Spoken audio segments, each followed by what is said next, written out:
Hello friends, welcome to my career academy YouTube channel.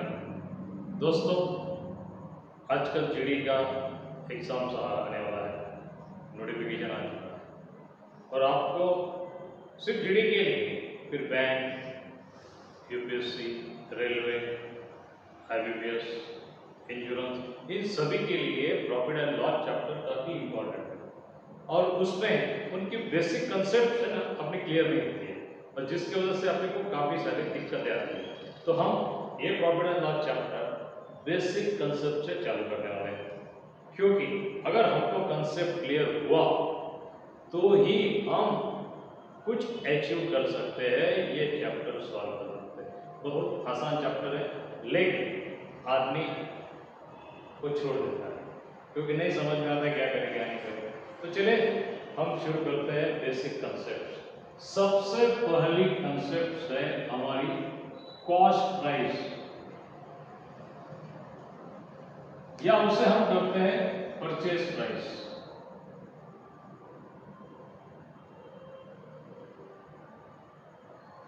अभी cost price और purchase price क्या है? ये सबसे बेसिक प्रॉफिट एंड लॉस की कंसेप्ट अगर कोई होगी तो कॉस्ट प्राइस है। कॉस्ट प्राइस क्या होती है? जो चीज हमने खरीदी है वो खरीदी की कीमत, परचेज प्राइस, और कॉस्ट प्राइस है। तो हमको कॉस्ट प्राइस के ऊपर ही प्रॉफिट होता है, कॉस्ट प्राइस के ऊपर ही लॉस कैलकुलेट किया जाता है। तो देखिए कैसे, हमारी कॉस्ट प्राइस अगर 1000 रुपीज है, कॉस्ट प्राइस या परचेज प्राइस 1000 रुपीज है, अगर हम उसको 1200 रुपये में सेल करते हैं, सेलिंग प्राइस सेल करते हैं 1200 रुपये, तब 1000 रुपये की चीज हम 1200 को बेचते हैं, इसका मतलब हमें 200 रुपीज प्रॉफिट होता है। क्या होता है? 200 रुपीज प्रॉफिट होता है। और वही कॉस्ट प्राइस, वही 1000 रुपीज की चीज अगर हमने सेलिंग प्राइस उसकी 800 रुपया लिया या 700 रुपया लिया, सेलिंग प्राइस अगर 700 रुपीज हमने ली तो कॉस्ट प्राइस 1000, सेलिंग प्राइस 700, तो हमें यहाँ लॉस होता है 300 रुपीज। क्या होता है? लॉस। तो इसका मतलब क्या है कि cost price profit and loss की बेसिक कंसेप्ट है। क्योंकि हमने अभी देखा कि 100 रुपये, 1000 रुपये में एक मोबाइल लिया, वो 1200 रुपये में बेच दिया, तो हमें 200 रुपया प्रॉफिट हुआ। और कई बार हम क्या करते हैं कि यही 1000 रुपये का मोबाइल 700 रुपये में बेच दिया, तो हमने उसको खर्च किए थे 1000 रुपया परचेस करने के लिए, और हमें आज क्या मिल रहा है? 700 रुपया। तो 300 रुपीज क्या हो गया? लॉस। तो अभी देखिए, कॉस्ट प्राइस के बाद में सेलिंग प्राइस कॉस्ट प्राइस से ज्यादा है, तो यहाँ पे प्रॉफिट हो गया। तो मैंने उसको नाम देखा selling price of profit, profit वाली सेलिंग प्राइस। और ये 1000 रुपये का मोबाइल हम 700 रुपये में बेचते हैं, तो उसको हम बोलते हैं लॉस वाली सेलिंग प्राइस। और तब हमें कोई चीज मिलती है जिसका नाम है cost price, selling price, profit and loss.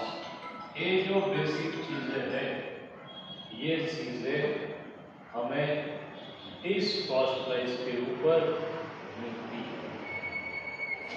क्या मिलती है? बेसिक कॉस्ट प्राइस के ऊपर कॉस्ट प्राइस। तो फ्रेंड्स, हमने जो पहली कंसेप्ट देखी वो कॉस्ट प्राइस या परचेस प्राइस देखी। कॉस्ट प्राइस और परचेस प्राइस के ऊपर ही है सेल या सेलिंग प्राइस।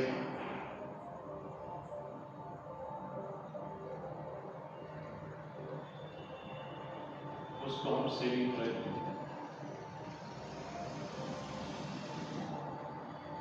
इसको हम सेलिंग प्राइस। कॉस्ट प्राइस के ऊपर ही सेलिंग प्राइस होती है, हमने देखा, और कॉस्ट प्राइस के ऊपर ही हमारा प्रॉफिट भी होता है और हमारा लॉस भी। ये हमने अभी बेसिक कंसेप्ट दी है कि 1000 रुपये का मोबाइल फर्स्ट केस में हम 1200 रुपये में बेच रहे हैं, हमें प्रॉफिट हो रहा है 200। इसका मतलब प्रॉफिट का फॉर्मूला क्या बनता है? Selling price minus cost price. क्योंकि जब प्रॉफिट होता है तो सेलिंग प्राइस हमेशा ज्यादा रहती है, प्रॉफिट होता है, और कॉस्ट प्राइस कम रहती है, और इन दोनों का डिफरेंस अपना आता है 200। हमारी selling price 1200 rupees, cost price अपनी 1000 रुपीज, तो नो डाउट हमें प्रॉफिट हुआ 200। अब वैसे ही हमारी सेकंड केस है कि हमने 100 रुपये का मोबाइल खरीदा, उसको 700 रुपये में बेचा, मतलब हमें 300 रुपीज लॉस हो गया। लॉस कब होता है? जब वो कॉस्ट प्राइस से कम होता है। लॉस कब होता है? कॉस्ट प्राइस से कम में हम बेचते हैं। We sell the article less than the cost price, तब होता है लॉस। तो इससे लॉस का भी इक्वेशन आ जाता है कि कॉस्ट प्राइस ज्यादा रहती है और सेलिंग प्राइस कम होता है, उनका डिफरेंस लॉस होता है। कॉस्ट प्राइस हमारी 1000 रुपीज थी और हमने सेल किया उसको 700 रुपये में, तो हमारा लॉस हो गया 300 रुपीज। ये बेसिक कंसेप्ट है, बराबर, ये बेसिक कंसेप्ट है। तो मैं अभी आपको एक कॉस्ट प्राइस पढ़ा चुका हूँ, सेलिंग प्राइस क्या होती है ये पढ़ा चुका हूँ, और कॉस्ट प्राइस के ऊपर ही एक बात हमेशा याद रखो कि कॉस्ट प्राइस या परचेज प्राइस के ऊपर ही प्रॉफिट या लॉस डिसाइड होता है। ये दिमाग में हमेशा आप याद रखो कि कॉस्ट प्राइस और परचेज प्राइस जो भी आपको दी हुई जिस चीज कीमत को आपने खरीदी है, अगर बेचते हैं कॉस्ट प्राइस से ज्यादा तो प्रॉफिट, कॉस्ट प्राइस से कम लॉस। तो अभी हम जो आगे देखने वाले हैं वो मार्क प्राइस देखने वाले हैं, बराबर। तो देखिए हमारी पहली कंसेप्ट थी कॉस्ट प्राइस, हमारी दूसरी कंसेप्ट थी सेलिंग प्राइस, हमारा तीसरा कंसेप्ट था प्रॉफिट, हमारा चौथा कंसेप्ट था लॉस।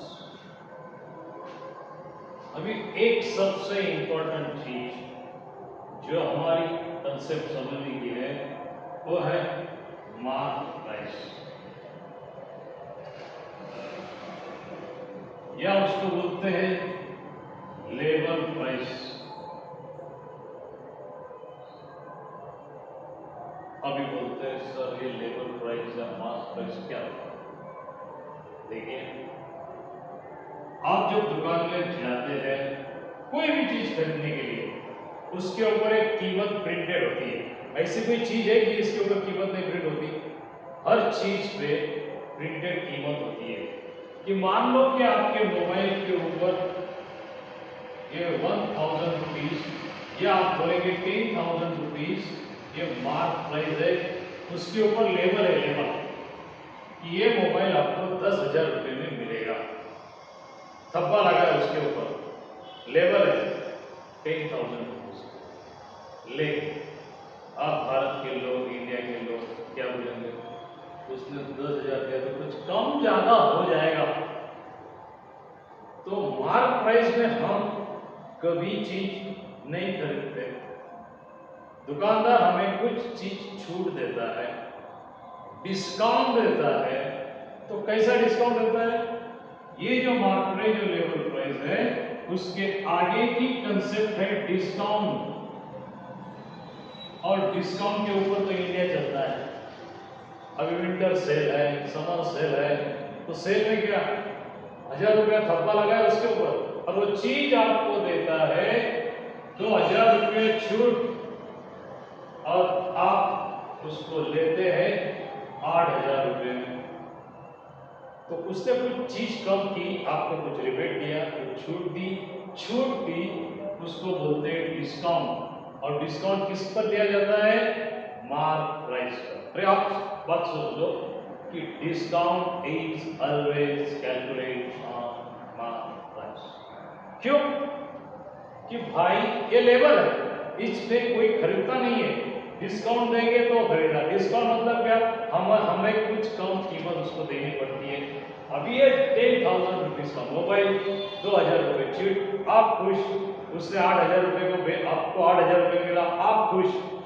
लेकिन दोस्तों ये जो सेलिंग प्राइस आई है ना, सेलिंग प्राइस, ये ऊपर हमने देखी है, ये सेलिंग प्राइस दुकानदार हमें 8,000 रुपये में मोबाइल लेके देता है, हम खुश होते हैं लेकिन वो भी खुश होता है, खुशी के दोनों को फायदे होते हैं।